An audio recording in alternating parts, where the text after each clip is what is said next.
Voilà, moi je vais vous dire juste un petit mot, ce ne sera pas long. Hier je l'ai témoigné aussi à Langon. Pour ma part aussi, j'étais jeune, je suis toujours jeune, mais j'étais beaucoup plus jeune que ça.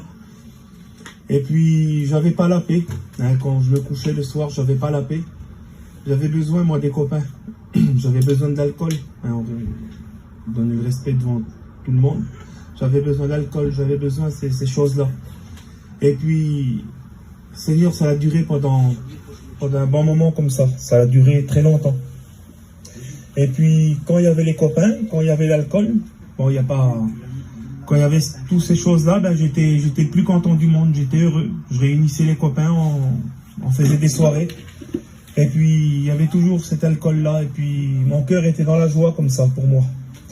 Et puis, dès qu'il n'y avait plus rien, donc tout le monde allait se coucher. Et puis là, ben, j'étais triste chez moi, la tête baissée. Seigneur, je ne savais plus comment faire.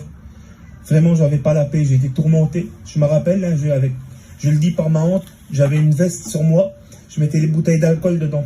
Je passais devant la réunion, il y avait la réunion chez nous, même Samuel, des fois il m'arrêtait, il me demandait, tu veux que je prie pour toi? Et je disais, une autre fois. Et je partais comme ça, avec les bouteilles d'alcool pour pas le monde qui me voie. Et puis jusqu'au jour que j'en ai eu vraiment marre. Malgré ça, à temps j'allais à la réunion. Mais ça faisait pas de moi sauver, j'entendais la parole de Dieu. Les témoignages, les chants, c'était beau. Et dans mon cœur, à travers mon cœur, j'étais béni. Mais voilà, il y avait ces choses-là qui me retenaient. J'avais peur, moi, de donner mon cœur à Dieu. De peur de recommencer. Et puis, jusqu'au jour où j'ai fait une réelle expérience, je me suis mis dans ma campine. Et puis, à l'époque, j'avais ma campine, j'avais pas ma maison. Et dès que j'ai fait cette expérience-là, même ma compagne, elle ne savait même pas que je fais une expérience. Personne ne le savait.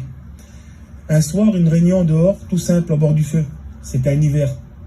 Le serviteur, tout ça que j'ai dit, de mon expérience dans ma campine, il a tout dévoilé devant le micro. Pourtant, lui, il ne me connaissait pas, moi, je ne le connaissais pas aussi. Et là, je ressentais mon cœur qui tapait vite. J'ai ressenti quelque chose que j'ai jamais... Je me suis dit, ce soir, c'est mon soir à moi, le Seigneur m'a répondu.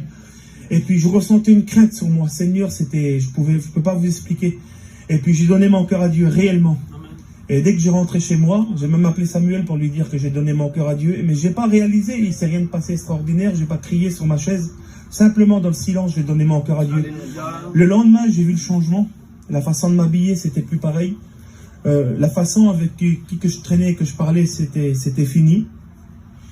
J'ai rien compris. Et puis, à la suite, j'ai su que c'était la nouvelle naissance, ça. Parce que je ne savais pas c'était quoi, moi. Mais je l'ai reçu que je ne savais même pas.